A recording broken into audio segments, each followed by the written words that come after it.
Merci de votre fidélité, fidèles téléspectateurs, amoureux de show de chaîne. Il y a eu alternance, oui. Passation pacifique, non. En réalité, le problème n'est pas à ce niveau-là.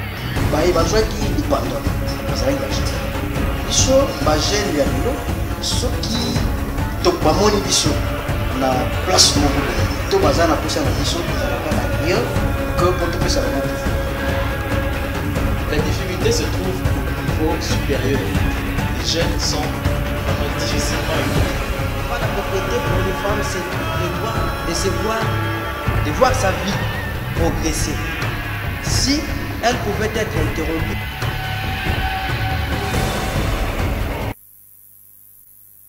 Merci de votre fidélité, fidèles téléspectateurs, amoureux de show de chaîne. Bonsoir et bienvenue à votre émission qui ne cesse pour moi de vous accompagner et surtout dans les soucis de militer et lutter contre les antivaleurs qui rongent notre société. C'est notre objectif. Nous sommes là juste pour vous motiver, pour vous encourager, pour que notre jeunesse puisse prendre conscience enfin d'aller de l'avant vers 2050, 2060 et pourquoi pas même vers 2021. Je vous ai toujours dit que la République démocratique du Congo n'est pas potentiellement riche en sol et sous-sol, mais nous sommes aussi riches avec nos talents. Nous avons des jeunes tellement motivés, talentueux, qui ont cette capacité de pouvoir amener notre pays de l'avant. Voilà pourquoi aujourd'hui sur ces plateaux, à travers cette émission Show de jeunes, nous avons l'honneur de recevoir un jeune aussi, un jeune entrepreneur. Avec lui, nous allons juste parler de l'entrepreneuriat agricole. Il est spécialiste au moins dans ce secteur. Il s'agit de Jean-Jacques Kumbou, PCA des Paidecom. Bonsoir et bienvenue. Bonsoir, madame la journaliste. Merci beaucoup d'être là ce soir. Comme je l'ai déjà annoncé, vous êtes au moins PCA des Paidecom. On ne peut pas parler de l'entrepreneuriat de jeunes sans pourtant vous découvrir qui est moi Jean-Jacques Kumbou. Merci, madame la journaliste. Je suis master Jean-Jacques Kumbou. J'ai un diplôme de poste universitaire en management et stratégie d'entreprise. Je suis PCA, comme vous venez de dire, et puis initiateur de Paidecom, qui signifie Programme d'appui aux initiatives de développement communautaire de Mocamon, qui se trouve dans le village Dunga, territoire de Mocamon, pardon, dans le village Dunga, secteur de Mocamon, territoire de Massimanimba, province du Kwilu en République démocratique du Congo. C'est là où se trouve notre chaise d'exploitation, où nous avons réalisé beaucoup de travaux dans ce domaine de l'agriculture.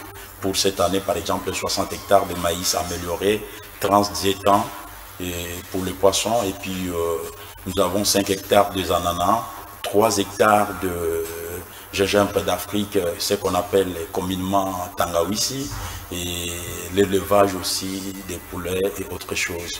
Donc, vous avez au moins combien d'années d'existence depuis que vous êtes là? Pratiquement 5 ans. Pratiquement aujourd'hui 5 ans. Nous existons déjà en 5 ans. Et nous avons réalisé beaucoup au moins des choses dans ces domaines de l'agriculture. Et pourquoi avez-vous trouvé bon au moins de pouvoir aller au milieu un peu reculé, s'il faut le dire, parce que là nous sommes au centre-ville? Pourquoi avez-vous trouvé bon au moins d'aller vous installer dans le Massimanimba à Kinshasa? Madame la journaliste, je suis né au village. Je fais des bonnes écoles. C'est grâce aux frais que nos parents payaient provenant de l'agriculture. Si aujourd'hui nous sommes tels que nous sommes, parce que nos parents nous ont fait étudier dans des bonnes écoles grâce à l'agriculture. Et lorsque nous avons fait les études, nous avons travaillé et nous avons pensé à récompenser ou bien à mortaliser ou bien à refaire vivre encore ces secteurs. Et c'est ainsi que nous avons pensé le village, parce que le village, il y a tout. Il y a l'eau, il y a la forêt, il y a la bourse, il y a les ressources humaines. C'est ainsi que nous avons pensé, au lieu de rester toujours dans les grandes agglomérations de la République démocratique du Congo, mais rentrer au village. Vous êtes sans ignorer que ce n'est pas que les gens qui vivent dans les grandes villes qui ont droit à la vie, même ceux qui sont dans le village. Et la plupart, 90% que nous sommes dans la capitale même, nous venons dans nos villages. Merci beaucoup Jean-Jacques Kumbou. Entrepreneuriat agricole, c'est notre sujet du jour. Vous êtes un jeune entrepreneur, mais nous ne pouvons pas au moins parler de l'entrepreneuriat agricole sans pourtant connaître d'abord le moteur de l'entrepreneuriat. C'est quoi l'entrepreneuriat? Merci. Je donne une définition simple pour que tout le monde qui est en train de nous suivre tout de suite là pour comprendre. L'entrepreneuriat, c'est un concept français qui signifie entreprendre une activité dans le but de créer des richesses et de l'emploi. Car l'entrepreneuriat demande beaucoup de sacrifices et de patience. Et comment créez-vous de l'emploi et des richesses pour la République démocratique du Congo tel que jeune entrepreneur? Il est un peu difficile dans la sphère du Congo d'évoluer dans ces domaines de l'entrepreneuriat, madame. Parce qu'apparemment, c'est resté comme un slogan, l'entrepreneuriat, mais ceux qui le pratiquent en souffrent ou bien ils le font en solo avec toute difficulté, et que la maman que la République du Congo, de la République démocratique du Congo, ne sait pas exactement réglementer ces secteurs. Chacun est en train peut-être de nager, vous voyez, comme un bateau qui est chaviré, et chacun doit chercher au moins à se battre pour qu'il puisse sortir. Mais par les moyens de bord, chacun au moins, par la vocation, par exemple, de notre avec Païdécom, et la vocation que nous avons, l'amour que nous avons pour l'agriculture, parce que l'agriculture, c'est le secteur poumon de tout le secteur de la vie. Vous êtes là, vous êtes venu dans cette émission, vous avez mangé, le directeur commercial a mangé, le pasteur a besoin de manger, le militaire, le président de la République, le premier ministre. Vous voyez que l'agriculture, c'est comme notre berceau ou bien notre élément commun. C'est pour cela que nous devons tous nous donner dans l'agriculture. Que ce soit, vous pouvez être médecin, mais l'agriculture vous réclame. Vous devez avoir votre jardin. Merci beaucoup, Jean-Jacques Kumbou. Un entrepreneur, d'abord, comme vous l'avez évoqué, c'est quelqu'un qui détecte un problème pour apporter une solution. Ouais. Alors, vous, de votre côté des Païdécom, j'aimerais d'abord savoir, parce que là, c'est votre secteur, au moins que vous exercez beaucoup plus. Ouais. Quelle est la valeur de l'agricole dans le développement durable de la République démocratique du Congo, en tant que jeune entrepreneur? Parce que vous avez détecté les problèmes, mais face à ce problème détecté, quelle est la valeur agricole en République démocratique du Congo? Merci, je vais répondre à votre question, mais je vous ramène avant peut-être 60 ou après 60, parce que je ne maîtrise pas encore bien la date. On nous parle que la GECAMIN a été construit une partie de l'argent qui est venu dans le Grand Bandundu de l'agriculture, de huile de palme, avant que nous nous soyons nés. Vous devez comprendre que l'agriculture joue un rôle très important dans le développement de la République démocratique du Congo. Si vous voyez aujourd'hui que la capitale, par exemple, la République démocratique du Congo, il y a plein de gens, c'est parce qu'il y a l'exode rural. Les gens ont quitté le village pour venir à Kinshasa. Tout le monde veut être en ville, tout le monde veut travailler dans les bureaux, tout le monde.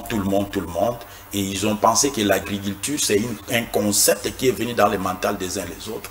C'est pour les ratés ou bien les gens qui ne peuvent rien. Or que dans le pays développé, on prend les États-Unis, la France, l'Angleterre, l'agriculture à l'avant-plan. L'agriculture est d'abord le premier. Parce que l'agriculture, c'est comme j'avais dit là-bas dans mon introduction, c'est le secteur qui touche à tout. Mais à la République démocratique du Congo, s'il faut au moins énumérer, essayer au moins de comprendre, vous verrez que le secteur en question est isolé.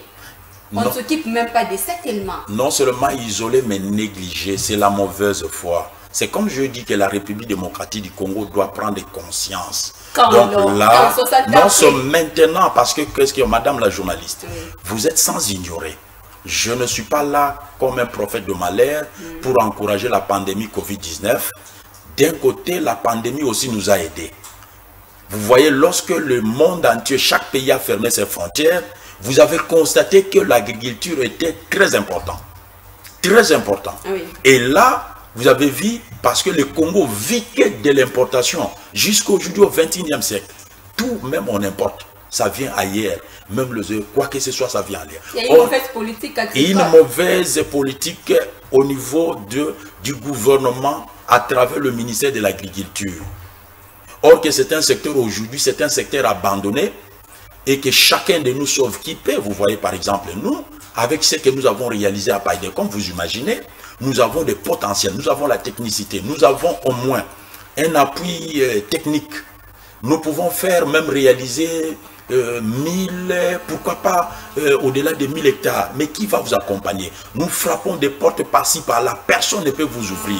Mais si aujourd'hui, le gouvernement, à travers le ministère de l'Agriculture, avait cette politique d'accompagner les entrepreneurs agricoles, le Congo aujourd'hui, on ne peut pas. Peut-être que vous voyez, les œufs, ce sont de l'X. Par exemple, tel aliment, c'est de l'X. Mais aujourd'hui, si que l'État congolais accompagnait les entrepreneurs agricoles, ou prenez ce secteur-là au sérieux, aujourd'hui, on devait être loin, mais car nous sommes toujours les derniers. Parce que nous sommes toujours les derniers. Je vais juste rappeler à nos fidèles téléspectateurs que nous savons que, s'il vous plaît, ne nous appelez pas vu le temps. Essayez au moins de nous envoyer vos SMS ou bien les questions. Nous allons juste s'adresser à notre invité qui est juste en face de vous. Je reviens à vous, Jean-Jacques Mbou. Vous avez parlé de la mauvaise politique agricole à la République démocratique du Congo. Est-ce qu'il y a cette possibilité de refaire cette politique agricole? Oui, il y en a. Mais écoutez, c'est trop facile, madame. Je vous donne par exemple, avant que nous soyons nés, il y a eu les banques agricoles. L'État congolais doit avoir au moins une banque agricole qui pourra accompagner les entrepreneurs tels que nous. Nous avons de la vocation, nous avons par exemple, nous, Paidecom, nous avons 500 hectares avec nous.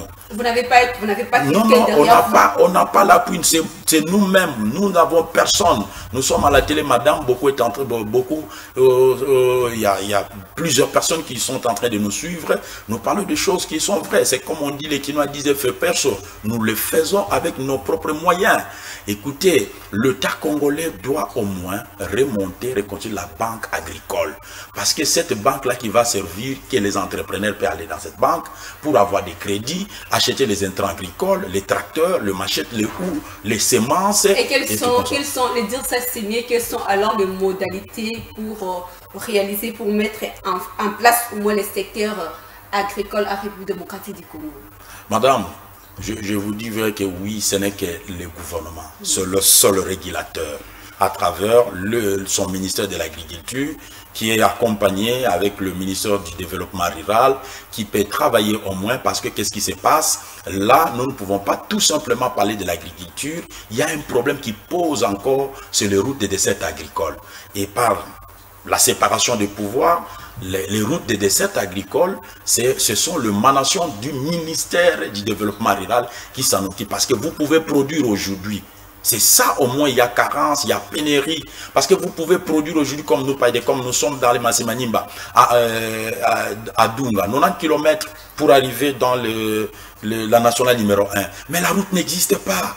Vous pouvez produire, mais comment? Les commerçants ne peuvent pas entrer. Les lignes de difficulté, parce que vous pouvez produire, mais le produit découlant de vos champs doivent quitter le lieu d'exploitation pour les centres de consommation.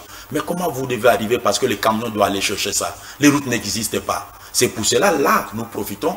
Paidecom il a un programme qu'il a mis sur pied qui s'appelle PERDAM.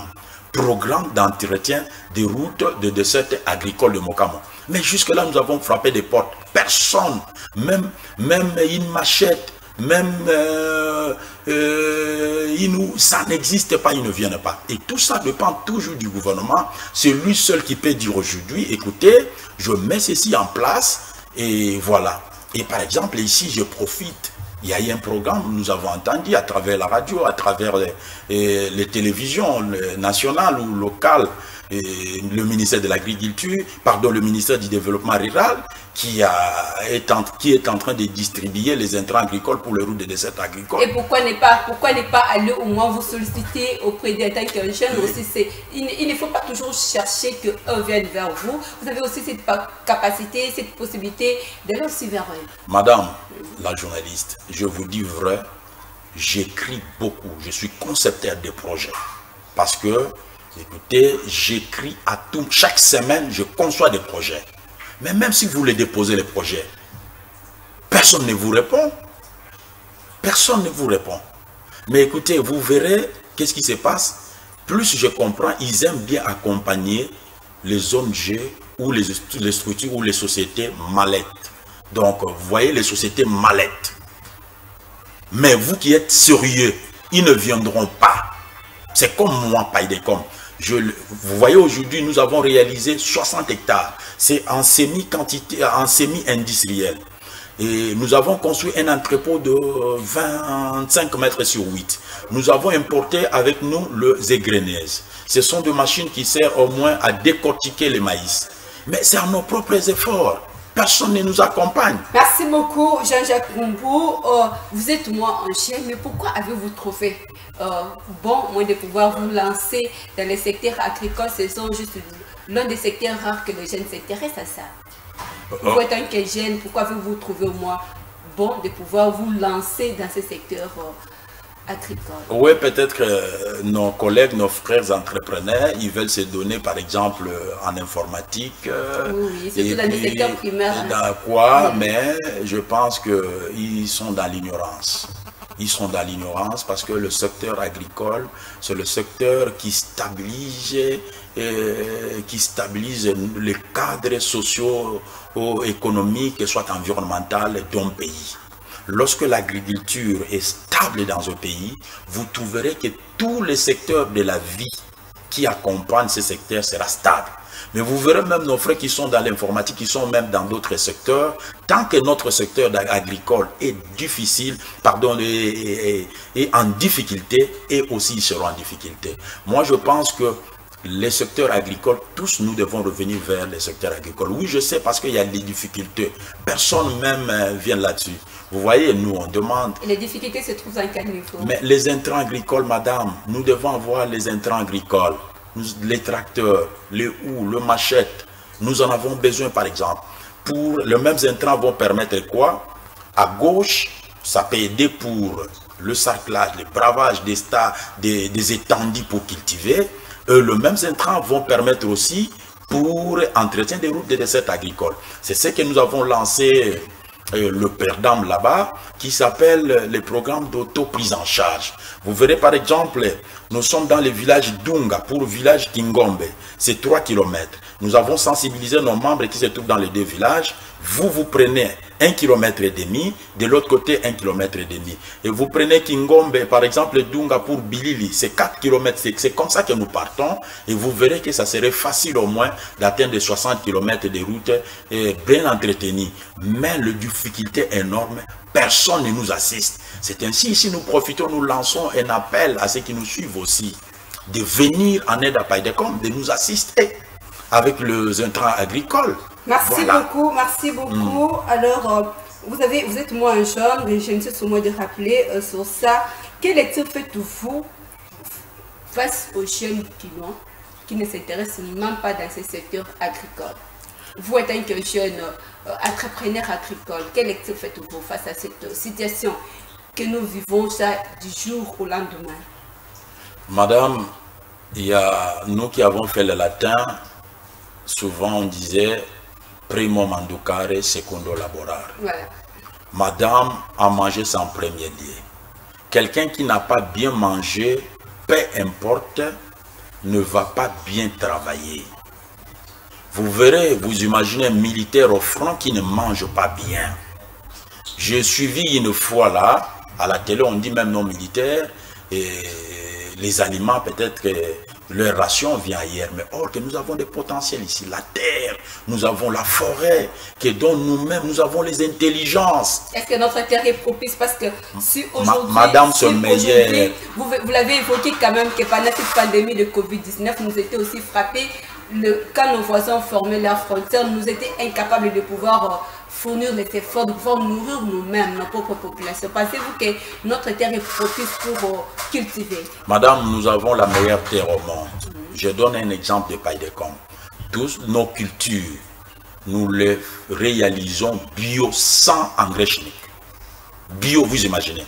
Nous avons une terre qui est meilleure dans le monde entier. Que personne ne vous trompe. Il faut être fier de la République démocratique du Congo. Dieu a béni ce pays. Et le sol est béni. Tout ce que nous avons réalisé, tout ce qu'on réalise comme culture, nous le faisons bio. Vous pouvez vérifier. Allez-y à Mokamo, vérifier, on vous dira. Allez-y à Dunga, vérifier. Là, c'est bio. devenu comme un slogan que la République démocratique du Congo est potentiellement bénie quand nous ne sommes pas à mesure de pouvoir nous défier, de pouvoir relever quand même le défi, non? Mais madame, c'est comme un poisson. C'est un poisson qui vit dans l'eau. Moi, je suis dans l'agriculture. Je suis en train de dire quelque chose qui est vrai. Parce que ça fait 5 ans que je réalise des grandes actions dans ce secteur-là de l'agriculture. Et je n'ai jamais acheté les engrais chimiques. Je le fais bio. Tout ce qui est nos cultures, donc c'est bio. Nous avons une bonne terre. Il suffit que le gouvernement puisse mettre une bonne politique, qu'il puisse réglementer ces secteurs, mettre les moyens, nous accompagner, nous appuyer. Je crois que la République démocratique du Congo redorera son image, au moins par rapport à ce qui concerne l'agriculture. Vous verrez par exemple à Kinshasa quand vous parlez des jeunes. Mais demandez, vous verrez. Les jeunes peuvent se partager peut-être que le morceau de pain en deux, mais si l'agriculture avait réellement pris sa place en République démocratique du Congo, on ne veut pas connaître ça. Vous voyez peut-être un jeune qui vole peut-être le chikwang, un jeune qui vole par exemple le pain. C'est parce que la conséquence est réelle. Vous verrez par exemple qu'il y a une famille, ils mangent ce qu'on appelle un délestage. Aujourd'hui, ce sont le parent, demain, ce sont le maman. Demain, ce sont le parent et c'est comme ça. Vous voyez, c'est ça au moins, nous avons négligé ce secteur de l'agriculture. Moi, je pense que le gouvernement doit mettre beaucoup de moyens dans ce secteur de l'agriculture parce que c'est lui la base, les poumons de tout le secteur de la vie. Merci beaucoup, Jean-Jacques Mbo. Il y a un adage qui dit d'abord que les peuples, si nous perdissons aujourd'hui, c'est par manque de connaissances. Là, je vais parce que vous avez au moins évoqué quelques importances. Peut-être que les autorités aussi ignorent, peut-être aussi que la population congolaise aussi. Ils savent. Voilà, ils savent ça. Ils sont là. Mais si c'était ignoré, on ne veut pas avoir le ministère. Voilà. Aujourd'hui, nous avons le ministère de l'Agriculture. Et d'ailleurs, le ministère. Et quel est son impact? Aujourd'hui, nous devons être au moins concrètes dans nos vies, dans nos réalités, dans nos réalisations. Mais ils sont qu'à la télé, c'est ça. L'agriculture ne se limite pas au niveau de la télé ou au niveau de papier. L'agriculture doit quitter au moins au niveau de bureau pour aller vraiment dans les sols. C'est ce que nous voulons moins. C'est ce que nous voulons, c'est ce que nous attendons, que l'État congolais puisse arriver comme ailleurs, d'accompagner au moins les entrepreneurs dans ce secteur de l'agriculture. Quelle est l'importance de l'agriculture dans l'économie congolaise? Mais écoutez, mais madame, je vous ai dit ici la question est simple. Lorsqu'ils ont construit la GECAMINE a été construite à une partie d'argent qui est venu de l'agriculture dans la grande province de Bandundu et c'était dans l'huile de palme. Et la République démocratique à l'époque a vendu l'huile de palme à travers plusieurs pays de l'Afrique. Et l'agriculture contribue mieux à l'économie. Je vous dis, voici aujourd'hui notre économie, par exemple notre budget est tel que ça se trouve aujourd'hui, c'est parce que le secteur agricole est négligé. Si le secteur agricole était pris en compte par le gouvernement, et si le gouvernement allait comprendre en amont d'investir dans ce secteur, en fait que ce secteur revient vers lui, et ça leur être mieux. Et le gouvernement a les droits et les devoirs d'engager le moyen d'accompagner le secteur agricole, c'est très important, et ça sera bénéfique pour lui-même. Il nous faut combien de temps? Non, c'est maintenant. C'est maintenant. C'est pas demain, c'est maintenant. Mais écoutez, le gouvernement travaille avec le partenaire. Et il a plusieurs partenaires. Il peut demander les programmes. Mais écoutez, là, je pense qu'il y a 2 ans, il paraît une banque qui devait amener plus de 700 millions comme ça pour accompagner ce secteur. Mais c'est lettre morte. Nous avons déposé les projets au niveau du ministère de l'Agriculture. Lettre morte. Voyez. C'est comme ça. Les gens travaillent manuellement. Les gens sont limités. Les gens sont fatigués. Les gens quittent les villages. Madame, s'il y a l'exode rural, si les villes sont pleines à cause de ça, si l'État veut aujourd'hui utiliser, récupérer le jeune, il doit au moins prendre le chemin de regarder les secteurs de l'agriculture. Parce que vous prenez par exemple la Dunga, là où nous sommes dans notre chaise d'exploitation, il y a plusieurs jeunes qui se donnent dans l'agriculture. Ils sont dans Païdecom. Ils n'ont même pas l'envie de venir à Kinshasa parce qu'ils sont libres. Ils travaillent, le résultat est positif. Qu'est-ce qu'il va venir chercher à Kinshasa? Il vient à Kinshasa peut-être pour s'approvisionner. Parce que c'est normal, c'est la capitale. Mais il ne vient pas ici en exode rural, non. Il reste là-bas. Lorsqu'il y a l'agriculture, nous allons lutter contre la pauvreté. Lorsqu'il y a l'agriculture, nous allons au moins lutter contre la famine. Lorsqu'il y a l'agriculture, nous allons lutter contre la délinquance. Lorsqu'il y a l'agriculture, les enfants au niveau même de milliers d'euros, les parents vont envoyer leurs enfants aller à l'école. Lorsque nous avons l'agriculture, on va empêcher les kwashekor, les maladies liées, tout ce que vous avez évoqué ici, ce sont juste l'une des causes que la République démocratique du Congo est toujours victime de ça. Malnutrition, famine, ainsi de suite. Vous, étant que jeune entrepreneur agricole, s'il faut faire au moins un appel auprès des autorités que nous suivons maintenant, s'il faut lancer au moins un appel aux jeunes que nous suivons maintenant, qui ne s'intéressent même pas dans un secteur agricole, que direz-vous? Voilà, je commence par le jeune. Vous savez, la vie, c'est aux jeunes. Et la République démocratique du Congo, c'est nous, le jeune. Ceux qui dorment ou bien ceux qui rêvent, venez dans ce secteur de l'agriculture. Et le gouvernement congolais, les hommes de bonne volonté, les organismes, le ministère de l'Agriculture, Développement rural, de pêche et élevage de la jeunesse, de soutenir ou d'accompagner, d'appuyer le jeune, non seulement moi, non seulement Païdecom, mais tous les jeunes qui se trouvent dans ce secteur de l'agriculture. Et nous, Païdecom, nous avons les difficultés parce que nous devons évacuer nos produits, nous devons récolter, mais nous avons besoin des intrants agricoles pour l'entretien des routes et des secteurs agricoles. Donc, votre soutien, votre appui, nous serons le bienvenu et nous en serons reconnaissants. Et le peuple rural seront quand même reconnaissants envers vous. Merci beaucoup. Il y a des qui nous disent que ça nous reste au moins de minutes pour boucler cette émission. Mais je ne peux pas au moins boucler cette émission sans pourtant vous poser cette question parce que ça fait partie aussi de votre secteur agricole, bien que aujourd'hui nous avons d'autres facultés qui ne cessent de naître, comme le champignon en République démocratique du Congo. Mais quelle lecture alors ferez-vous face à cette faculté de l'agronomie, par exemple, de l'agriculture, de l'environnement en République démocratique du Congo? Est-ce qu'il faut-il les soutenir d'aller à l'avant, ou bien faut-il fermer parce qu'on ne trouve rien de l'importance qui provient d'eux? Je prends mon exemple simple à moi-même. Oui. J'ai un diplôme d'ingénieur technicien en prévision aéronautique.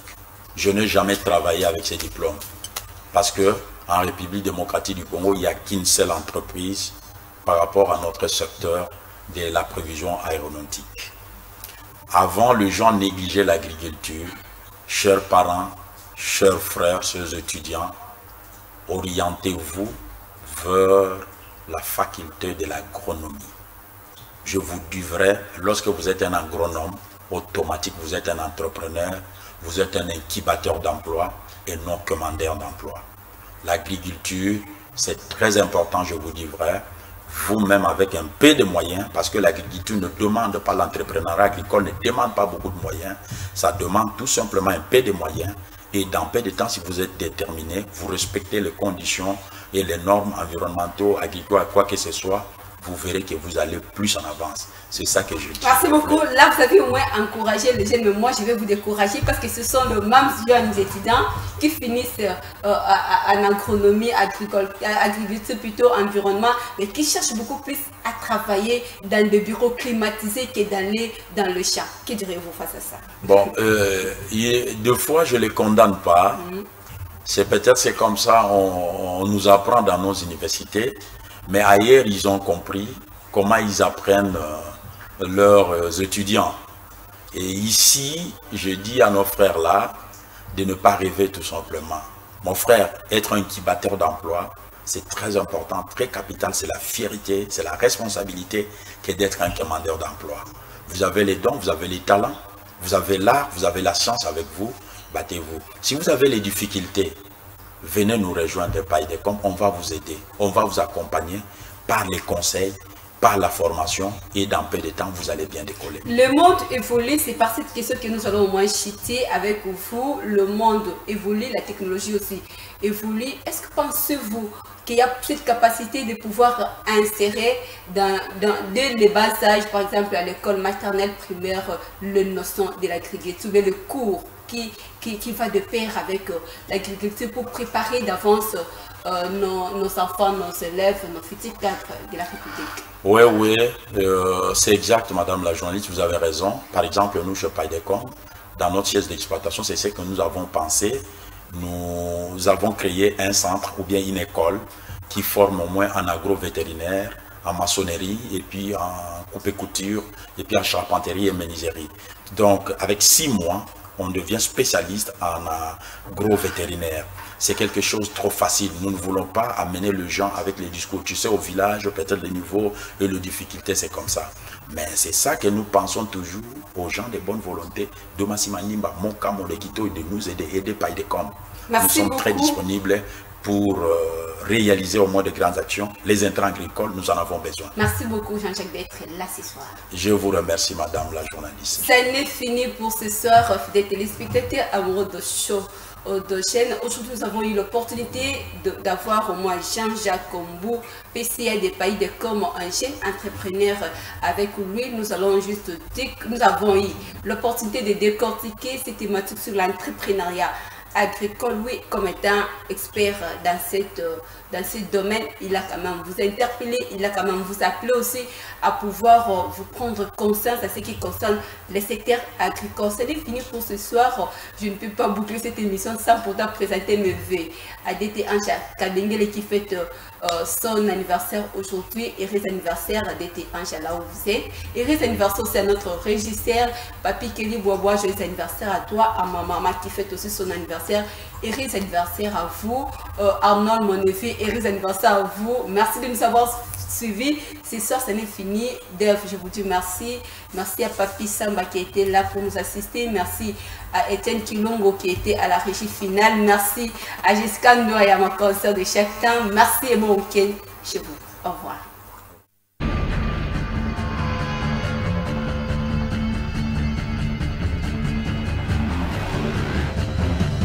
Merci de votre fidélité, fidèles téléspectateurs, amoureux de show de chaîne.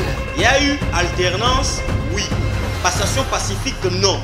En réalité, le problème n'est pas à ce niveau-là. bazwaki lipanda bazalaki bagene biso bagene ya lelo soki bamoni biso na place moko to baza na posa na biso tozalaka na rien que po topesa bango